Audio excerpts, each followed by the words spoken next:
क्या होता है पीएमसी? पीएमसी कैसे काम करती है? क्या एक सिविल इंजीनियर पीएमसी में काम कर सकता है?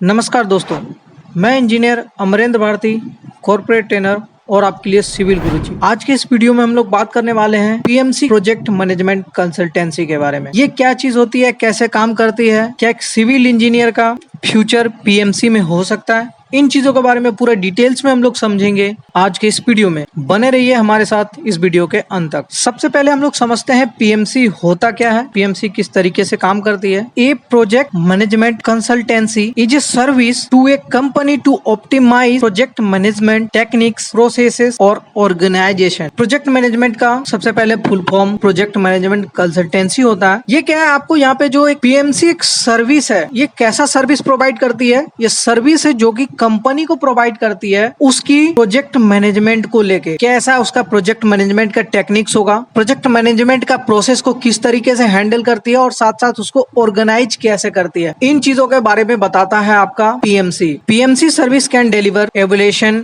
And implementation of a project, delivery approach, develop insurance और risk management programmes, negotiate key project agreements, analyse critical project parameters and help in managing claims resolution and project close out. PMC क्या क्या service deliver करती है? जैसे evaluation, implementation of project, delivery approach, कि मतलब कोई भी प्रोजेक्ट होगा उस प्रोजेक्ट का एवल्यूएशन कैसे होगा, हम उस प्रोजेक्ट पे इम्प्लीमेंटेशन कैसे करेंगे ताकि एक टाइम पे उनको डिलीवर कर सके। साथ ही साथ क्या क्या मेरा रिस्क मैनेजमेंट होने वाला होगा किसी भी प्रोजेक्ट में, और कोई भी एग्रीमेंट होगा, प्रोजेक्ट एग्रीमेंट बनेगा तो उसमें किस तरीके से आपको नेगोशिएट करके काम करना है, और जो भी मेरा प्रोजेक्ट होने वाला है उस प्रोजेक्ट में मेरा क्रिटिकल पैरामीटर्स क्या क्या होने वाले हैं और उसको किस तरीके से क्लेम करते हुए उसका रिजॉल्व करना है और प्रोजेक्ट को टाइमली हैंड ओवर करना है। और पीएमसी को हम लोग अलग तरीके से समझ सकते हैं। Project management consultancy is a third party company that provides expert project management advice to the external and internal business related to process और क्वालिटी इंप्रूवमेंट।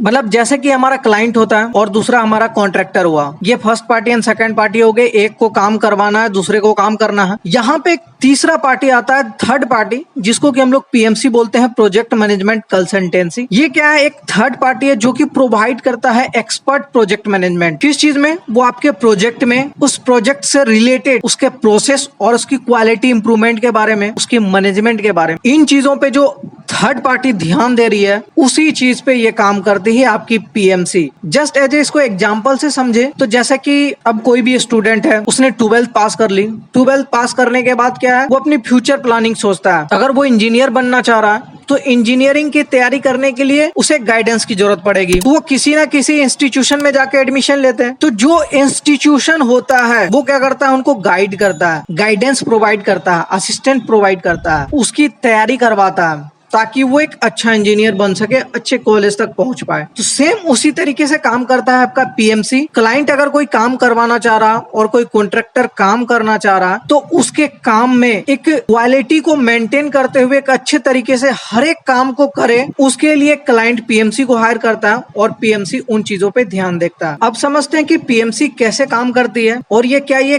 क्लाइंट और कॉन्ट्रैक्टर के लिए अलग अलग काम करती है, इन चीजों के बारे में समझते हैं। सबसे पहले पीएमसी का काम क्या? अगर मैं पीएमसी की बात करूं तो पीएमसी क्लाइंट के लिए भी काम करती है, पीएमसी कॉन्ट्रैक्टर के लिए भी काम करती है। तो सबसे पहले हम लोग क्लाइंट के लिए समझते हैं। अगर कोई क्लाइंट को कोई अपना प्रोजेक्ट पे काम करना होगा, प्रोजेक्ट स्टार्ट करने के लिए बहुत सारी चीज उनको जरूरत पड़ती है। सबसे पहले तो लैंड होगी, फिर लैंड का सॉइल टेस्टिंग होगा, सॉइल टेस्टिंग के बाद बहुत सारे ड्रॉइंग्स बनेंगी, ड्रॉइंग्स बनने के बाद उनका बीओक्यू बनेगा, एस्टिमेशन होगा, बीबीएस की सीट बनेगी, सर्वेइंग होगा, फिर जाके काम स्टार्ट होगा, फिर उसका क्वांटिटी सर्वे होगा, बिलिंग पार्ट होगा, क्वालिटी कंट्रोल पार्ट होगा। तो ये सारी चीज को देखनी पड़ेगी, बाद में जाके वो प्रोजेक्ट फिनिश होगा। तो क्लाइंट इन चीजों को एक परफेक्ट एक्सपर्टाइज से कराने के लिए बहुत सारी ऐसी पीएमसी हैं जो कि ये सारी काम करते हैं, उनको ये हायर करती है ताकि वो एक टाइम पीरियड पे इन सारी चीजों को कंप्लीट करते हुए क्लाइंट को पूरा करे। पीएमसी क्लाइंट के लिए भी दो तरीके से काम करती है। सबसे पहला काम अप टू कॉन्ट्रैक्ट एग्रीमेंट, मतलब जब पहले आपका टेंडरिंग का पार्ट चलेगा कि अगर कोई क्लाइंट है वो अपना प्रोजेक्ट स्टार्ट करना चाह रहा है, तो स्टार्ट करने के बाद उसको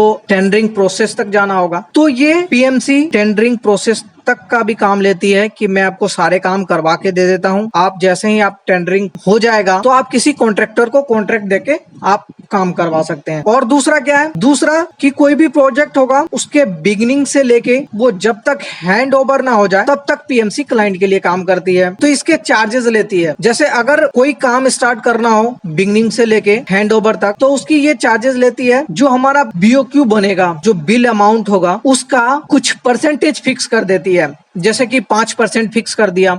अगर कोई मेरा प्रोजेक्ट है 100 करोड़ का, उसने अगर 5% फिक्स किया कि मैं आपका पूरा प्रोजेक्ट का देखभाल करूंगा, टाइम पे पूरा कंप्लीट होगा, सारी क्वालिटी को चेक करूं, मेंटेन करते हुए चलूंगा, तो उसका मैं आपको टोटल बीओक्यू अमाउंट का 5% लूंगा। तो 100 करोड़ का प्रोजेक्ट है, 5% ले रहा है तो 5 करोड़ चार्ज हो गया पीएमसी कंपनी की। ये तो होगी क्लाइंट के लिए। अब कॉन्ट्रैक्टर के लिए पीएमसी कैसे काम करेगी, ये भी इसके दो तरीके से काम करती है। अब कॉन्ट्रैक्टर के लिए अगर मैं बात करूं तो सबसे पहले अगर कॉन्ट्रैक्टर पीएमसी को हायर करती है, कोई काम क्लाइंट के द्वारा कॉन्ट्रैक्टर को अवार्ड कर दिया जाता है तो ये पीएमसी काम करेगी उसकी स्टार्टअप से लेके फिनिश तक। अगर कोई कॉन्ट्रैक्टर पीएमसी को हायर करता है तो उसके पूरे काम को देखेगी कि किस तरीके से काम को मैनेज करना है, एग्जीक्यूशन पार्ट से लेके उसका शेड्यूलिंग करना, बिलिंग करना, क्वांटिटी सर्वे करना, रिसोर्स मैनेजमेंट करना, वेंडर को सेलेक्ट करना, जितने भी सारे बिल बनेंगे वो बिल को बनाना। तो ये उनके स्टार्टअप, प्रोजेक्ट का स्टार्टअप से लेके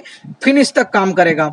और दूसरा किस तरह काम कर सकता है, जैसे कोई कॉन्ट्रैक्टर है, कॉन्ट्रैक्टर तो काम कर रहा है लेकिन कुछ स्पेसिफिक वर्क के लिए अगर उनके पास टीम नहीं है या फिर उनके पास वैसे कॉन्ट्रैक्टर उपलब्ध नहीं है तो वो क्या करती है, पीएमसी को हायर कर देती है। जैसे कि उनको बिलिंग का काम करना है, बिलिंग का काम करने के लिए कॉन्ट्रैक्टर के पास नहीं है तो पीएमसी के पास जाती है, पीएमसी को हायर करती है कि मैं सारा काम कर रहा हूँ, मेरे पास आप बिलिंग का जितने भी काम होगा वो बिलिंग वाले काम पीएमसी करें। तो ये इस तरीके से भी पीएमसी को हायर करती है कि स्पेसिफिक वर्क के लिए। तो इस तरीके से क्लाइंट और कॉन्ट्रैक्टर के लिए पीएमसी काम करती है। अब यहाँ पे क्वेश्चन सामने आता है कि अगर कोई मेरा क्लाइंट है या फिर कॉन्ट्रैक्टर है, कॉन्ट्रैक्टर के अंदर में जो भी सब कॉन्ट्रैक्टर काम कर रहे हैं तो जो कॉन्ट्रैक्टर का पीएमसी होगा या फिर जो वो सब कॉन्ट्रैक्टर हायर करते हैं तो दोनों में डिफरेंस क्या होने वाला है कि अगर कोई सब कॉन्ट्रैक्टर को अगर कोई कॉन्ट्रैक्टर काम दे रहा है तो सब कॉन्ट्रैक्टर अगर कोई भी काम को करेगा तो उसमें वो पहले खुद इन्वेस्टमेंट करता है फिर जाके वो बिल फाइल करता है। वहीं पे अगर मैं कॉन्ट्रैक्टर के अंदर पीएमसी की बात करूं तो पीएमसी 0% इन्वेस्टमेंट करता है, बस वो सारी चीज को काम करता है और उसका वो चार्जेस लेता है। तो ये एक बहुत बड़ा सा डिफरेंस है सब कॉन्ट्रैक्टर और कॉन्ट्रैक्टर के पीएमसी में। और जो भी प्रोजेक्ट मैनेजमेंट कंसल्टेंसी है वो बहुत ही ज्यादा एक्यूरेसी के साथ और अपने एक्सपर्टाइज टीम के साथ वर्क करती है और ये हेल्प करती है क्लाइंट को, साथ ही साथ कॉन्ट्रैक्टर को उसके वर्क को एक्यूरेसी के साथ फिनिश करने के लिए। और साथ ही साथ पीएमसी कंपनी सिविल इंजीनियर्स को भी हायर करती है हर एक चीज के लिए, क्योंकि पीएमसी को हर एक पार्ट में एक स्पेसिफिक वर्क के लिए हर एक काम कराना पड़ता है एक्सपर्टाइज को मेंटेन रखने के लिए। तो एक बहुत ही अच्छा मौका है इंजीनियर्स के लिए ताकि वो अब पीएमसी कंपनीज में भी जाके काम करें और अच्छी सैलरी गेन करें। आशा करता हूं कि ये पीएमसी के बारे में अच्छे तरीके से समझ पाए होंगे कि ये किस तरीके से काम करती है, क्या है पीएमसी। अगर ये वीडियो आपको अच्छा लगा हो तो इस वीडियो को लाइक करें, अपने दोस्तों के साथ शेयर करें। अगर आप हमारे चैनल पर नए हैं तो चैनल को सब्सक्राइब करें। वीडियो देखने के लिए बहुत बहुत धन्यवाद। करना है कुछ खास तो चलो हमारे साथ सिविल की बात गुरुजी के साथ। मिलते हैं अगले वीडियो में, तब तक के लिए धन्यवाद। जय हिंद, जय भारत।